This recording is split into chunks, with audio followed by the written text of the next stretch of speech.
Are you looking to improve your sales without resorting to pushy tactics? Welcome to Sales Made Easy, the podcast that helps you to achieve better sales results and gain long-lasting clients through relational selling. Let's get right into it. Colin Smith, the listener, join us. He is an incredible individual. I know he's very humble. Probably doesn't love me saying he's incredible, but I had him on the podcast probably a year or two ago, and I just was amazed at the insight that he shared, and I'm really looking forward to that today. So, Colin, welcome to this LinkedIn Live and special event. What is the good word, sir? The good word, heart. Heart is the good word. Okay. Yeah. Why are you picking that one? So I thought the easy one would be trust. But for me, it's about putting our heart into whatever we do. And heart is more of it's something we feel, we're being heartful. It's not something we do. And when we bring things like heart into our doing, the recipient of our doing will feel it's different. You see what I mean? I told you, ladies and gentlemen, this is a conversation for the ages. So I didn't expect to go there. But yeah, that is 100% true, as you know. And you and I were speaking, and I think heart comes up into so many ways in sales and sales leadership and leadership in general. But one of the thoughts I had was where people feel like in sales generally, they feel like if they really know their stuff and they're an expert, that should be enough for somebody to want to listen to them. But I think the opposite is true. It's not so much, I mean, you've probably heard this as well. It's not so much what we know, it's how we make people feel. So even people with limited knowledge compared to the experts can get someone to open up like no others. So how does that tie in with what you just said on the heart? Because I love this already. Thank you. One of the things that I was told or shared with a long time ago about an expert is an X is a has-been and a spurt is a drip under pressure. Okay. So I really don't want to be an expert in this. And when you're in a sales position, as in a buyer, the last thing you want to see in front of you is an expert, unless there's a particular reason for an expert, of course. But in the main, you do not want your salesperson to be the expert because they're a nightmare. It's all about them and their stuff. And selling is more about the customer and their stuff. And so the more, I think it was Huthwaite, they're a sales development company or have been, and they did research with buyers and they found that product knowledge was the top item, agreed. But very close to it, the second one was listening. And so if we can combine the two, then you're even better. Because you've got to have credibility with this product knowledge. But first and foremost, I think we need to listen to the customer so that we can understand who they are, where they're at, and what it is they want. And I referred to the I think it was your podcast, not podcast, the interview, or not interview, little message you put out quite recently when you were on the golf course. And you had cars, the sirens going back and forth. Of course. And one of the key things there was how you arrived in your possibly new client's business. And you knew because you'd arrived fully present, not, hey, I'm walking in now, I'm going to get this business. And you noticed how they were, I think the word used was aghast at how upset they were about this other provider. And I think you said on the link, I knew this wasn't the time to sell. Right. This isn't about closing. Yeah. How can I understand them better? And also what it's like. And you went one by one and talked to them about it. How lovely is that? And it reminds me of a story that Nancy Klein did. And she was facilitating a board meeting. And in the week before the board meeting, sadly, one of the directors had actually literally had a heart attack on stage and died. Oh my goodness. So, in much the same way as you notice, she said to herself, I can't start this board meeting yet. And so, in the circle, in the round, she invited them one by one to share their thoughts on the person who Wow. died that week. She went round and then she thought, it's still not right. So she went a second time, and a couple of people, they said, I've said what I need to say. Hmm. And then she went a third time until pretty much everyone said, no, I'm empty of the things I need to say. Wow. And they were ready to start. But for me, the key is being present when you arrive enables you to notice what else is going on. And I use the analogy of two people. And typically, this is what goes on either in a sales environment or in relationships or even in conversation. Nobody is listening, nobody is connecting. Mm. But you arrived and you were quiet, you were still. And they're like this because they're upset and angst and all of these things, or in Nancy's case, very sad. It's okay, okay, carry on, carry on, carry. Ah, I'm here now. Mm. All right. And when that happens, then you know you're ready to start. So, arrival and how we arrive on the call is really important.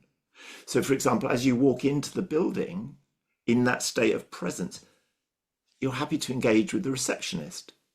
You're happy to engage with the person who comes to collect you to take you to the boardroom. You're in a different frame of mind. I'm present, settled, and still. And when you walk into the boardroom, they notice that. It's reassuring. I like him. I'm starting to trust him already. That's my first thoughts. Oh my goodness, Colin. That is just, it's beauty. When so in this particular situation, uh, I was going into it was complicated. There was a lot of tech involved. I'm more of the human side of sales, but I knew this was a tech thing. I was going to have to bring in partners. It's a little bit intimidating, to say the least, when I'm meeting with 7 or 8 people. And I just had to just say, when I was walking in the building, I said, I am completely here to serve. This is Yes. really, because it takes all the pressure off, right? I Yeah.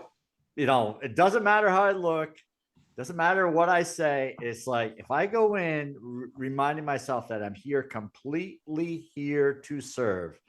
And when these people asked me what my relationship was with the technology, I could tell it was not a pleasant feeling that was coming up for them. And I said, I'm not loyal to the technology right now. I'm loyal. I mean, I implied that I was loyal to them and I was going to help them through whatever the direction was that needed to be taken. Yeah. And just the papers were put down, right? And then people just started to relax. And then you could see just the size, and it's like, well, I thought you were going to be here for this, but this is reassuring, right? And it was just the Ah, coolest thing in the world. Is now, instead of me being 1 against 7, it was, we're all together. Not that I was against them, but I think it was implied that I was for the technology, therefore yeah. against the people that were investing in it that didn't love it. Yeah. So now it's like we're all on the same side of the table, which I love. And then good things started to happen. I may not get the sale or any kind of sale, It but it doesn't doesn't matter. matter, right? Yeah. Yeah, it's all a part about my growth and helping these people. And sometimes you just do stuff in the universe and you get Yep. paid in other ways, which sometimes is your own peace of mind. Yeah. right? What's your thought on that? But you Oh, described it perfectly without being there, which is the coolest thing. I think what's so lovely is it wasn't about getting the sale. If we do, that's great. But if I can serve you, so let's imagine a scenario where you've done that bit, you've been professional in all of those things, but there's a relationship with you and every one of those seven, and you don't get the business. Okay, it's not the end of the world, Right. but you might not have got the business yet. Yes, so that may come, and those seven almost certainly at some stage will go elsewhere. We need this. I remember Harry, Yeah. right? He didn't push it or anything like that, but he was someone I could trust, someone I could relate to, someone I could engage with. And so the trust is not something that there was I think it was a bank said to the board, or bank CEO said to the board, we need to get our trust customers to trust us more. How do we do that? And Mm-hmm. somebody said, I think you're asking the wrong question. And he went, what do you mean, wrong question? He said, the question should be, how can we become more trustworthy? Mm. Suddenly it becomes very different. And it turns it on its head, and we start to become, this is servant leadership you talked about. Right. We're here in service of our customers. And in fact, there's a beautiful Netflix series called New Amsterdam. They Okay. bring a new medical director in, and his vision, or the things he always says, how can I help? Yeah. Right. And that's what I think sales is about today. Yeah, Well, that's my. oh, I'm sorry. Sorry, that was it. Yes. Yeah. So you just got me thinking before I rudely interrupted your thought, I'm sure. I'd finished. I'd Okay. finished. Yeah, thank you. So this, how can I help, is a great question, but it can be asked prematurely. Right. I mean, Yep. and the reason I say that is I see this quite a bit where people think that they have trust and they don't. So I'm going to give it a quick example. Suppose I don't like going to the doctor. All right. So I don't really like going to the doctor. My wife says, you need to go to the doctor. I go to the doctor. The doctor says, how can I help? I say, I really don't know. My wife told me to come here. Right? I could say, oh, this is not how I act, but I could be Yep. like this, right? So now there's not enough trust for the person to ask that question. Fair point. So how does a doctor, typically they figure this out with good bedside manner. They could see, what the look is on my face, or they could read my body language and say, okay, this person doesn't want to be here. I need to break the ice somehow. And so by doing that, then they can develop enough. I don't know if it's a little bit of trust, but they start developing it. Then the questions that come up, the more the person opens up, then they're more prone to answer the how can I help question. But I noticed that a lot of people ask this too early, and they're not really getting straight answers. And people say things like, things are fine. It's good. My current relationship, my current vendor is good. It's fine. And then they're stuck because they don't know where to go with that. So what's your thought on all this? Am I overthinking this, or what's your take? I think there's a slight difference between a doctor when you go to the doctor, because you're going there for a problem. You know they're busy. You want to get it off your chest as soon as you can. And so I think they've almost earned the trust that you're going to tell them what it is. Yeah. Part of the issue is that there's research done, you'll understand in a second. 3 out of 4 doctors interrupt the patient with a new condition before they finish speaking. And on average, that's about 18 seconds. And the shortest they recorded was 11 seconds. The longest was about 35. And in fact, around about 35, 36 seconds is what most people get their message across. If you give it too early, if you interrupt them too early, they get to the door and they turn around and they say, oh, there's just one other thing. And he goes, what? And you tell him, and he goes, come back with the prescription, tears it up. Tell me a bit more. Part of what I've learned is to start conversations. Like when I start a conversation on a one-to-one, I'll have nothing in my diary, sorry, my notepad at all, Mm-hmm. but I'll notice something. And there was one particular chap I was talking to, and I'd never met him before, and I noticed he had PGA on his shirt. And Mm-hmm. I said, "Oh, is that PGA as in the golf, or is it something else?" And he said, "Oh, it's in golf." And then I noticed he'd got some golf balls behind him, and we had a conversation for a few minutes about golf and about the PGA, right?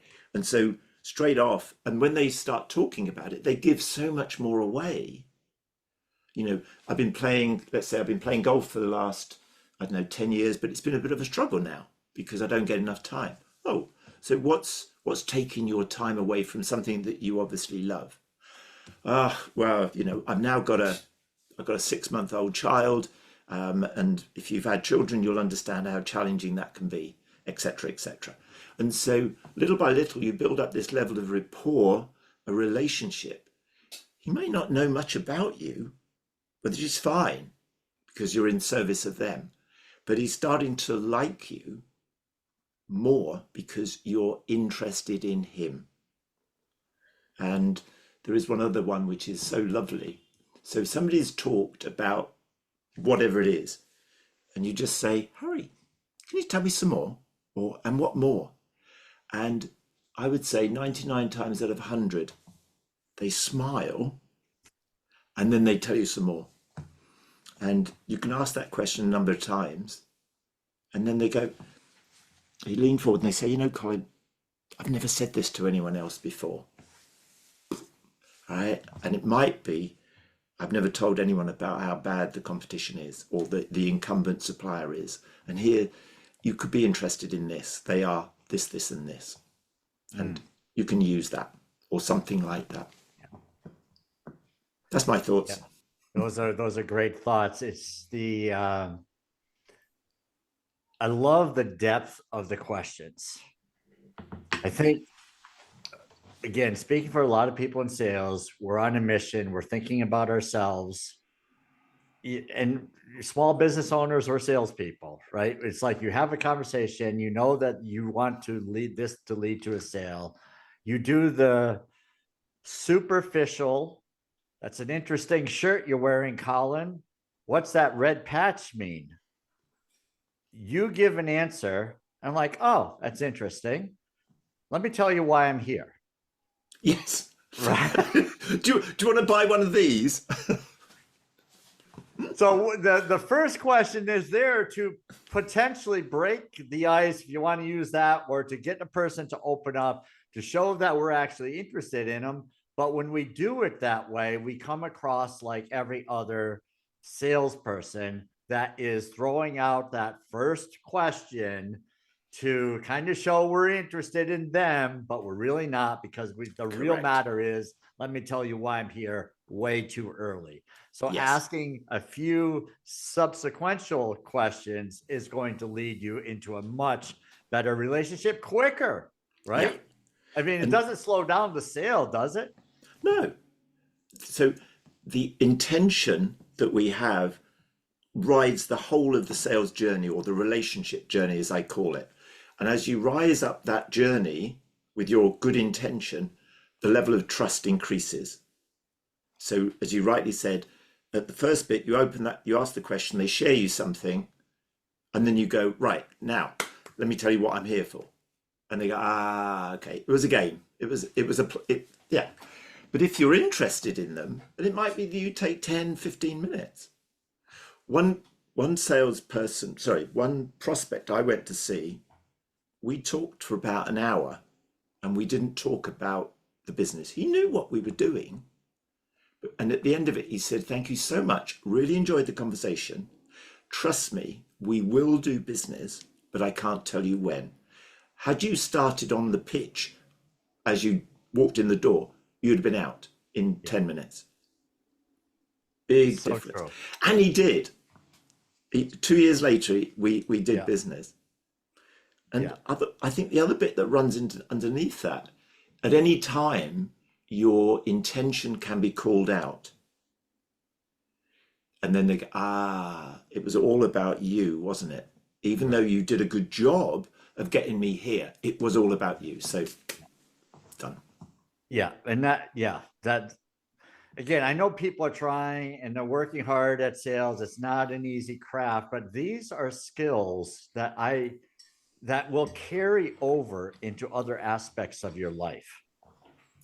100%. Right. So it's not just sales, it's leadership, it's teamwork, it's the way you work with your spouse, your partner, your Yeah. family. It is everywhere. So, you know, I can only encourage people is that when we talk about this idea of listening, it's not to listen to gain an advantage, to gain like, okay, so I did my job listening. Now I can go in for the sale. It's really about making the world, in my opinion, it makes the world better because every little communication, I'll just give you a thought, is like in the grocery store on a Yeah. day that's slow. If you stop and the person who's checking things out and you stop and you say, how's the day going for you today? And you stop and you look at their eyes. When you do that and the person looks back, they will give you a straight answer frequently. Yep. That straight answer then leads to additional questions or thoughts or something in a period of a minute or two. Yep. And now 100%. you know, like you see a person have a big smile on their face. What did you do for that person for the rest of their shift, for the way they go home? Yep. Right? It's just there is so, what is the word? The tentacles spread of Yep. being kind and a good listener, so that it really is it's a way to make an impact in people around you, the receptionist, for people who are in sales, Yep. your coworkers, the janitor, the person who's not going on the elevator with you. Just a simple greeting with a question sometimes, or showing that you're looking in their eyes, can mean so much.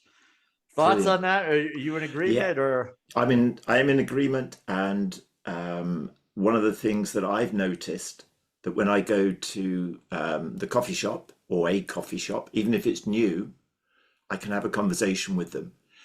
Sadly, it is so rare, right? So you're a barista, you want to make an impact for every person who comes in. Hi, how are you? Yeah, By the end of right. the day, most of them, they're on their phone. Coffee, please. Well, so what sort of coffee? Oh, a latte, right? What sort of milk? Oh, for goodness sake, I just want a coffee, Right. right? Oh, sorry. So imagine that you receive that all day, and then somebody comes in and says, "Hi, how are you?"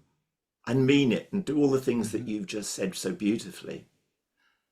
Oh, it's been a funny old day. And what I notice when you've done that, when you do that, they remember your order the next time. Mm. It was the latte, wasn't it?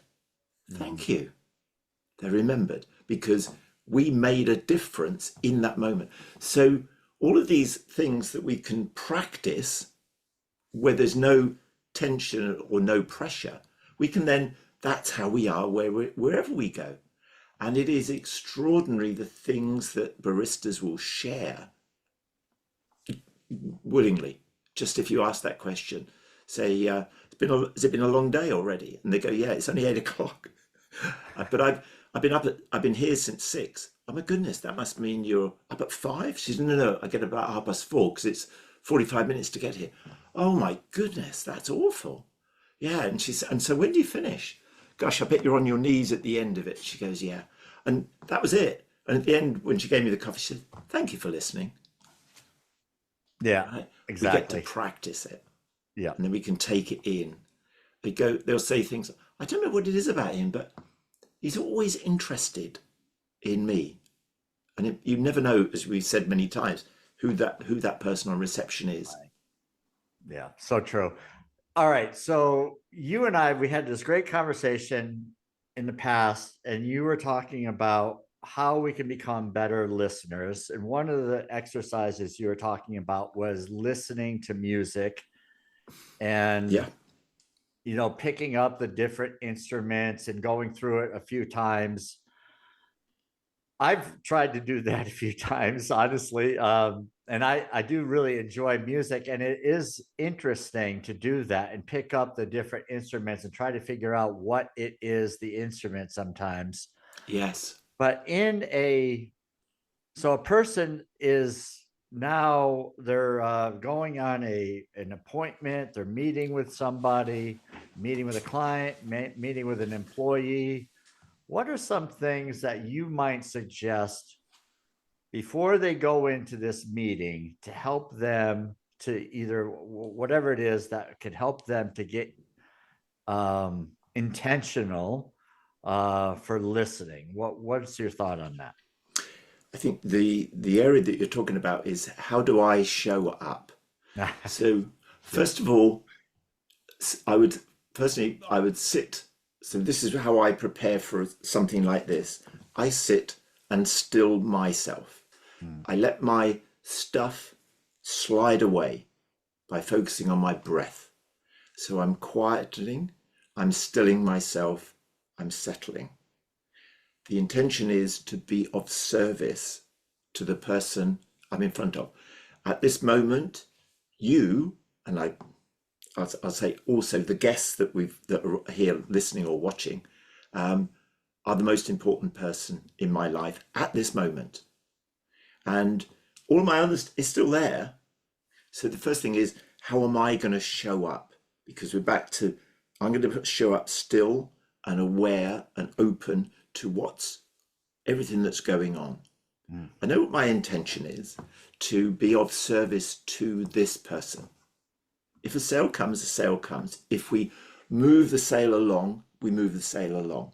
But at the end of the day, we're two people, trying to connect. And if we build a relationship, there's a much better chance that something will come from that. So that's the first one, is the how I settle myself. And then if I can get rid of my baggage and my stuff, then I'm open to all of the possibilities that are going on. As you said, you notice the energy of angst in the room. Nancy was aware of the death of that person. So being empathic, Mm. being aware of it. So, we're all able to pick up the energy in the room if we're still and quiet enough. There's a little voice in our head that tells us if we listen to ourselves. So how am I feeling when I walk in here? How do I feel inside? Because that's our mirror neurons picking up what's going on. And there was one time it was online actually, and I said the way she arrived was all over the place, and she settled a bit, and I said, hang on a sec. I said, you arrived slightly late, and she said, yeah, I'm sorry. I said, that's okay, but it does seem as though you're all over the place at the moment. She said, you're right. I said, do you need a couple of minutes to settle, or we can rearrange? All right, so that was me being empathic and compassionate to her. Thank you so much. Give me 2 minutes. And I could see her eyes. She was doing things and clearing things and everything. And then she said, I'm here now. Right, we can begin. Or it might be a minute. Let's just take a minute to settle. If we take a minute to settle. Yeah. And so my daughter's a children's nurse in A&E, and she's doing triaging from patient to patient to patient. And sometimes they're sitting next to each other. So I've helped her to, as she steps away, and then I can breathe, and then I'm on to the next, because I don't want to be carrying the previous patient's stuff in my head. Right. Let it go. One step, second step, third step, sitting down with them. So all of this is about us settling ourselves so that we can be more in service to the client, the prospect, the partner, the daughter, the whatever, friend, because we notice it then. Yeah, this is amazing. The thought that came to mind at first, I mean, there's a few of them. One is the value of breathing, the value of breath. is such a simple act that can totally put you in the right place pretty quickly. So if Agreed. you're in a situation and you're feeling like you're just sucking in air and you're holding your breath because maybe it's tense, maybe the environment's Yeah. not ideal, maybe the person that you're meeting with is stressed and you're feeling the stress, Yeah. just that exhale, right? So if that little exhale, I mean, we don't have to get into the Navy SEAL breathing, the 4x4x4, which is also great, but just sometimes just exhaling and Yeah. just relaxing a little bit and asking the other person, it's like, do you need a couple of minutes? Yeah. I'm totally cool. I can step out of the room, let you kind of get in the zone, take care of whatever you need to take care of. I can even come back in a half an hour, Yes. right? Yeah, it's just those are money statements. Yes. And you don't do it for the money, you do it for the sake of the other person, right? Beautifully put. Yep. Just that 100%. that's the yeah. And Yeah. the thought that when we do this, so these are things that someone tells me they don't do well on a sales call or they're struggling, the person didn't want to buy. We don't know what's going on as you arrive. Was Exactly. there an opportunity to take the stress out of the air and talk about that before we even got into the sales conversation? So there's a lot of moving parts in this, but if you can get yourself in a place of where you're peaceful and get the other person, help them to be in a peaceful moment while you're having the conversation or before you have the conversation, you're in a much better position to have a conversation that can lead to a good next step. So what's your thought on that? I love what you Oh, brought. I love that. And what comes to mind is the if we and well, let's make it for them first of all. If they're in a state of fear, fight or flight, Mm, the last thing they can do is think, yeah. right? So the quality of your attention will improve the quality of their thinking. And if you, as you say, if we've noticed that they're a little bit all over the place, give them a moment. I can Yeah. step out, I can come back, all of these things. Now they're in a much more still place and settled. They're going to be able to think more easily. And so when you ask them some of the questions, like, what is it that keeps you up at night, or those sorts of things, they're ready to think about it because you beautifully said it. You've no idea what their morning or afternoon has been like, or what it was like at home. They might not have had sleep, etc. So many different things. And the kindest thing sometimes is, I can come back. It's Yeah. okay. I know I've traveled, and that's fine. But if we don't meet that, it's never going to happen. And they're not going to. The last thing they're going to do is listen to you Yeah. because you've not listened to 100%. them. The thing that many salespeople are taught is your time is also valuable, Yes. right? So they're thinking, well, my schedule's important, Colin. You and I have a meeting, it's at 1, and now you're telling me that you're not ready for me. This is what the person's thinking, right? They may not Yep. say all this, but this is Yes. what they're thinking, and they Yeah. take it very personally. Yeah. But the key thing is that we want this person ultimately to buy from us, right? Yes. That's why we're there. We're not there Yeah. because we just randomly picked a person. We want that person to buy from us. They're not in a position to buy. They're not in a position Exactly. to listen. So Yes. are you doing yourself any favors by holding the ground that your time is just as important as that person's time? Thoughts? 100%. Yes. 100%. They couldn't care less unless they definitely want to buy from you, Right. right? Which is different. But that's rarely the case. They're ready at this moment to buy your stuff. A lot of the time, it's going to be we're looking, we're checking things out. We'd like to have a conversation with you about and see what you're like. See how you represent your company. And if you represent the company in the way that we're talking about, that's great. But if it's the desperateness of it, and sadly, I was watching someone do just that. It was a presentation, and they said, it's 2 days, yes. Could you do it in 1 day? And they said, yep, straight away. And then they said, could you do it in half a day? Yep, we can do it in half a day. And it was desperate, and they never bought.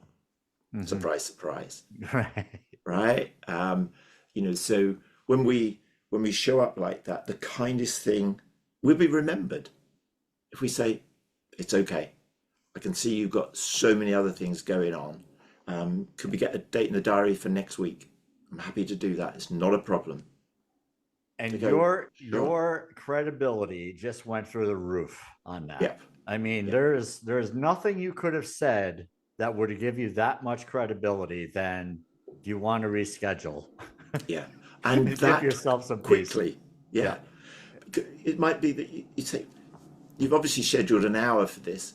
Go and take a walk. Or let's just take a walk together. We don't have to talk, but I'll happily just go for a walk with you. Maybe even down at the coffee shop and get a coffee, or just go for a walk in the park. And they might appreciate that as well. And talk about other stuff. Yeah. And in the end they go, thank you so much. And more likely they'll tell you what the problem is. If you went for a walk with them, they go, I'm really sorry to mess you around. You say, it's okay, it happens. But this is what's been going on. You think, oh my gosh. And then you realize how dumb I would have been if I tried to sell to them when that happened. Yeah. It's like mentally the person's on fire sometimes, right? And they just have so much chaos going on, like you described earlier. I mean, it could be anything. It could be things that we just have no clue about, right? But I mean, you think of I've had teenagers. I mean, I've had some pretty harrowing experiences with teenagers. Someone could be going through that. Others could be going through this. They got yelled at by their spouse, or maybe their mother isn't just being put in a nursing home. We've got to start. I mean, not we, but you get the idea. It's like, if you think of why this person is doing this, and this goes, I'm just going to bring up this whole political thing really quick. Sure. Is that we have a tendency to take sides and say, I'm right and the other person is wrong. But when you show empathy and you have conversations and you say, I want to try to see what is going on in this person's mind, it opens up a whole new world of opportunity to build relationships and trust from people you may not necessarily get along with, because they have, you can go into an office here in the United States and it's not hard to find who someone's supporting. Maybe the opposite person you want to support. Right. And then you don't like the person automatically. But you got to just think a little bit differently and say, what's this person's background? Maybe I can learn something. So when I do this as an exercise, let me just scribble it down.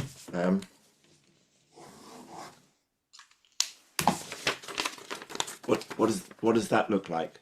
A 6 or a G. Right. So you think it's a 6? Yes. No, it's a 9. Okay. Right? All right. No, it's definitely a 9. So we go on, it's like, you're wrong. No, it's a 9. No, you're wrong. You're dumb. You should. Yeah. How can you think that's a 6? Well, it's a 9. Oh. But if I'd say, Harry, you're a sensible man, intelligent. Help me understand how you see that as a 6, right? Yeah. And you come around and you show it to me, and you go, oh my God, I can see the 6 now. Yeah. Thank you so much. So, but if you now see it as a 6, do you still see it as a 9? Yeah. Mm-hmm. Really? Show me. And you come around like, oh my gosh. So we hold both now. So it can be a 6 and it can be a 9. What's in between all of the grey are possibilities. Yeah. And I think the skill is to be able to hold both of those as possibles, because this is, that's pretty definitive. It could be either, but in the political situation, I don't like the other side because I don't like the other side. I like my side. You're right. I'm sorry. I'm right. You're wrong. End of. And Right. so Yeah. Nancy Klein talks about it as is this polarization isn't disagreement, it's disconnection, Mm. right? So how can we, and it's, don't get me wrong, and I'm naive to a huge extent because I'm in the UK, right? Hmm. I'm not there. But for me, and there's a couple of people I know who have opposing views, but they are able to sit and have a conversation about Yeah. each other's. Yeah. Help me understand a bit more. Right. It But used when to you, be the case much more often. right, 20 years ago, it's just it's got it's worse. really gotten out of hand. It's like, Mm. it's so hard to, but when there's periodically there's an opportunity, right? Where Yeah, you're sitting down next to someone, they say something. I said something in the recent past. I said, sounds like you have a lot of passion. And the person said, oh, you bet. And then I said, where does that come from? And then, I heard a story from the background and I went, oh my God, that yeah, explains a lot. Right. And then yeah, it was, 5 minutes into this conversation, I had a whole different perspective on what this person saw on the inside looking out. Right. It was beautiful. just Yeah, that simple because she was that open to explain what was the reason for her passion. yeah, You had to get through the noise a little bit, right? yep, That sometimes the first thing that comes out is vomit. It's yep, true in a lot of cases, but it's just and I look at this is that we don't have to judge people. It, they're just they have different experiences, perfect. right? It's a Yep, different experience. They're looking through their eyeballs from the back in their mind, looking out in the world different than we are. And yeah, who's to say that I'm right and someone else is wrong, or they're right, wrong, or they're right and I'm wrong? This stuff doesn't really matter. And in correct. business, leadership, you're going to come across people that have completely different views. Yep. Do we want everyone to be the same? I don't think so. No, Right? I want them to bring all of their skills and things. That lovely phrase, isn't it? The CEO comes in and says to the board, "We've got a problem. This is what I think we should do. What do you think?" Versus the one who comes and says, "We've got a problem. I'm paying you all a lot of good money for your skills and wisdom. One by one, I want to know what you think we should do." Very different. And, Totally. Yeah. all right. And even if, and of course, the CEO has a particular role to make decisions, but it might be that it turns out that the best decision is the one that he would have said. Now, the CEO says, "Joe, brilliant. Thank you for that. That's the decision we're going with." All right. And everyone agrees. The CEO doesn't have to say, "Hey, that was going to be my idea as well." Right? Because it completely deflates the Joe's come up with the idea. Let him have the idea. It was his idea, you know, and we can do that. But when Let you, them win that, right? Let them get the medal, yeah, right? They get the gold medal for that suggestion and let them enjoy it, yeah, right? As soon as you say, I was thinking the same thing, you're now sharing the medal, yes, right? but also everyone thinks, oh, well, that's the reason he chose Joe because it's Mm, his. No, yeah. but going back to something you were saying is when you've asked them that question and you're talking, be with them. Yeah. And there's things that we can do that are visually like the eye contact and a little bit of nodding and but not too much, otherwise it sounds like the nodding dog stuff. But the other is internally you can be curious and interested about where they're taking that conversation. And if you do, and genuinely do with good intention, they will feel that I am interested. Because it's not something, if I behave like this, you will be interested. No, if I feel this, you are the one that will decide whether you're in that I've been interested or not. Mm. And the way we respond the second, if our what do they call them, so the almost like the mini expressions that we have, Micro expressions. thank you, micro expressions, if they're out of sync, right, you notice there's something phony about their reactions, their micro movements. Sometimes they're not so micro. Agreed, yes, but it's you've said something and then oh yes, very good. Yeah. You go, this is just rubbish. Stop it. Rather Right. than in the moment, because I think you don't have to decide to do anything. You do it automatically if and only if you're present. If you're not, it isn't going to happen. And also avoid things, take away any possible distractions, almost take your watch off, put your phone in the bag, anything that will distract you. Because when you've been talking and you come back to me because you've gone away to think and you come back, where's Colin gone? His eyes are somewhere else. He's looking at his watch. He's looking at his phone. Okay.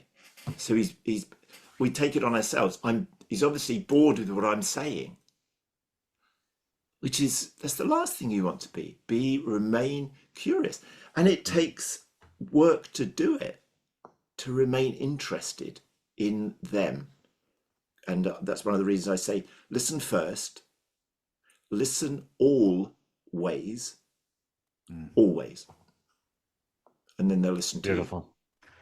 Let me ask you, you brought up validation in our last conversation, and I didn't really get enough to dig into that a little bit, but why is that so important? So imagine you've just shared with me something personal, and it's personal, and I ignore it and I carry on with the next thing I want to ask you. Oh, so you're already now thinking, I've just shared something personal. He's not even been interested. Whereas if you say something like, you say, well, actually, the other night I spent most of the night up because I've got a youngster, and and if you've had children, you know that when they're that young, you're up and down, sleeping, not sleeping, up and down all the time. And the validation would be something like, gosh, that sounds really challenging. Especially when before the child you were used to getting a good night's sleep. Now you're not. Yeah, it is. And yeah, it is really tough. Thank you. So just almost like playing it back to them is helpful, to that their predicament, their situation has been acknowledged, and it's rubbish. It's hard. I've just been made redundant. Oh, well, you get another job. How does that sound? Right. Rather than, oh my goodness, that's awful. That must really suck. Those, Yeah. I can't remember the exact words, but those are, it's like, you could almost say, is that something you want to talk about? Because I'm happy to sit here with you in the muck, as Simon Sinek calls it. Well, this is, this is, I'm sorry. Yeah, you might say, that would be really helpful. Can I just spurt it out? Sure, it's okay. You don't mind? No, I don't mind. I'm here for you. I'm in service for you, of service to you. And then they get it out, and it's like, jeepers.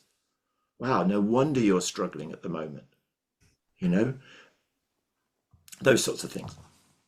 Love it. There's a hesitancy for some to dig, right? When the signs are all there, to say there's got to be something going on, or looks like you have a lot on your mind. Some want to ignore that. And I don't think they're ignoring it because they don't care. I think they ignore it because they feel awkward about it. Did you ever pick up on that?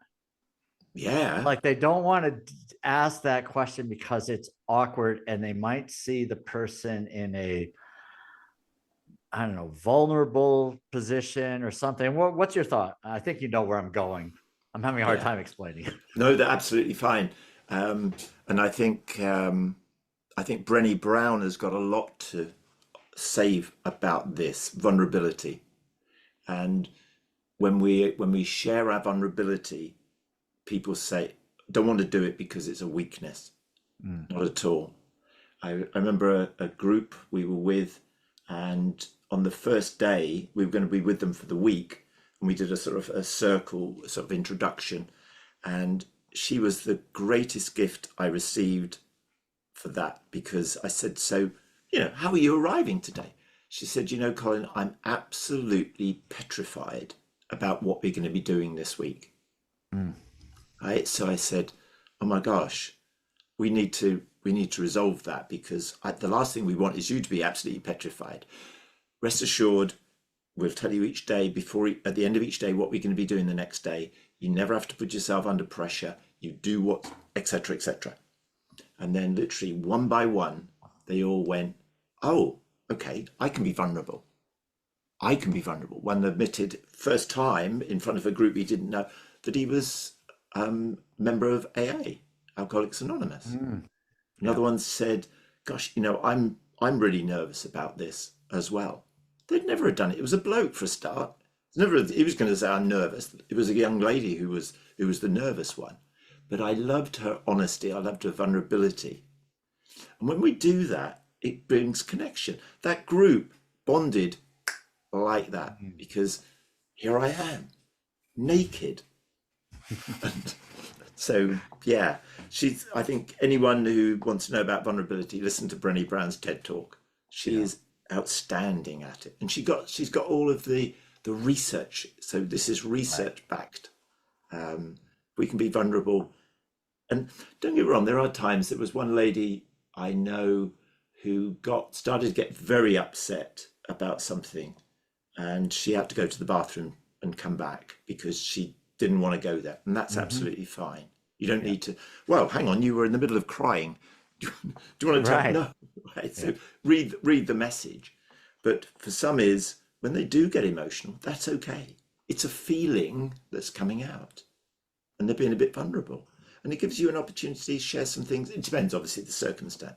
It's an Hmm. opportunity for you to be a bit vulnerable as well, and that builds trust, builds relationships. This is where the whole, what you said in the very beginning is lead with your heart, right? So when Yeah, you are in these situations where you ask a question or you see the person is stressed, this is where heart comes in. And then you can show beautiful. that you really care. And the person may, there may be a change in their demeanor that you're not expecting. Yeah, Um, but that's okay, right? If you're there with heart, you're not judging and you're there for the person, right? It's just the same, yeah. like you said, you're building the teamwork and the bonding. Um, but yeah, it's humanity, right? Exactly. I was going to say, if you take all of our labels off, here is one human being Mm. sitting with another human being, Yeah. and it happens that this human being is struggling, and it feels safe to share with you. And it might be that happens in a sales meeting, right at the beginning, and there is a relationship that's been struck, but you may never speak about it again, Right. and that's okay. Yeah.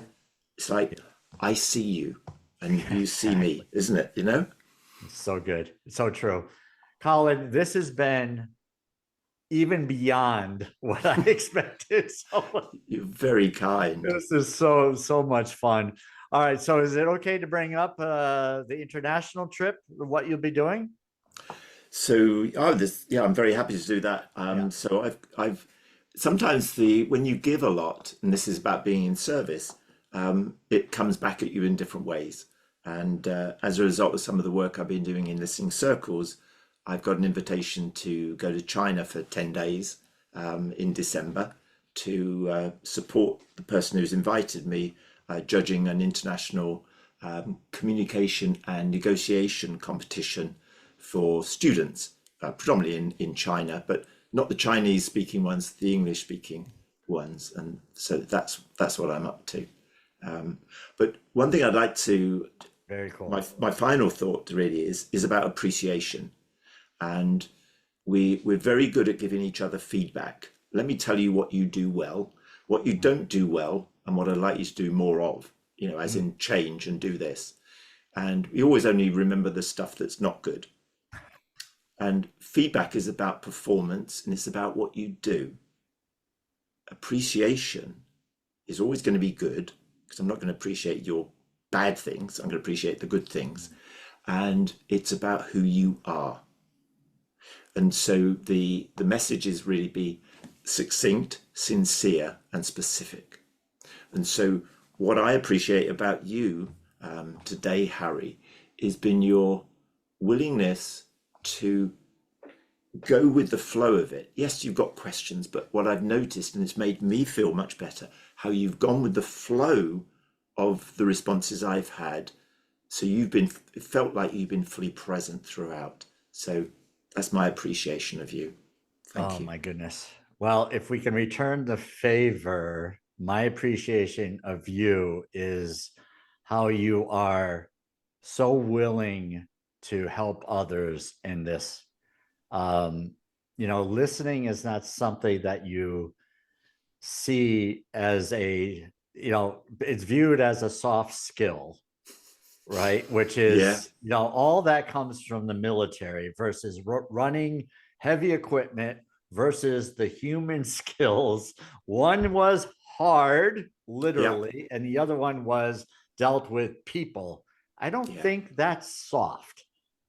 So what you bring to the table, Colin, I can see why you're getting trips to China. And I'm just so grateful that you spent some time with our community here. And this is one that I will keep watching and listening to and share with others, because it is, to me, it's magical. It's just such a wonderful gift to be able to listen, to help people through their experience in life, and to be a positive advocate for them.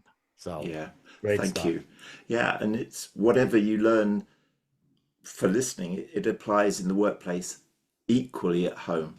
Right. And I know with my wife, she's learned a lot from it, not because I'm teaching her, but the way we behave, she now has picked up a lot of that, and she listens even better, and it's quite lovely. So I'm most grateful. Thank you. It's so true. I've got. There is one bit. Sorry, there are times she comes in and she says, "We're talking," and she says, "You call yourself the listener." So bless. Yeah, and I understand. These are my best moments. My wife will tell you otherwise. But I'm very much a guy that needs to shut off the stuff around him. Like if I'm watching a game and she tries to talk to me, and then she's like, "Did you even hear what I said?" I'm like, "No." So but isn't that the lovely bit? So how about that when we're engaged in something, she might say, "Harry, I've got something on my mind at the moment. Could we talk?" And you go, "Well, is it one that I need to pause the game?" Right? It's like urgent, or could it wait for half time, or at the end of the game? And she might go, I see the game because she's not interested in it. And she, no problem. When the end of the game, fine. So when the end of the game is, the deal is you go and see her. And here I am, no phone, no laptop, full attention and present. Right? She'll appreciate that. Yeah. Right, but if it is life and death, then we pause the television. Talk to me. Exactly. Right? Oh, the house is on fire. Burning, please. I'll shut it off. Let me just get the television then. Get my priorities right. Great stuff. Thank you. All right. My pleasure. All right. Thanks for listening to Sales Made Easy. If you enjoyed today's episode, please subscribe and share it with your friends.